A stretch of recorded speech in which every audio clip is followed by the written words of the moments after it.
अभी हम आपको अंदर HPL बड़ा मार्केट का विजिट कराते हैं, जहाँ पे किसी वक्त पे पाँव रखने की जगह नहीं थी। अल्हम्दुलिल्लाह पूरा रोड क्लियर होता है। अभी आप हमारे साथ जाएंगे और आगे फर्दर जो है उस चीज़ को आप देखेंगे। TMA वाले भी मौजूद हैं, encroachment staff, lifter staff, TMA वाले भी हमारे साथ चलेंगे इंशाल्लाह। और अंदर हम देखते हैं, आपको मजीद अंदर बेहतरी नजर आएगी। सैयद ज़का नाम है जी मेरा, मैं इंस्पेक्टर एंटी इंक्रोचमेंट सेल से हूँ।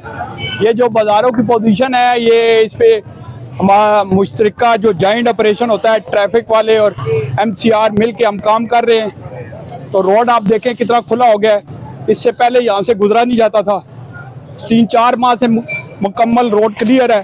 रात 11-12 बजे तक स्टाफ ड्यूटी करता है और ये बाज़ार इसी तरह साफ रहते हैं और लोगों के लिए बड़ी आसानी हो गई है।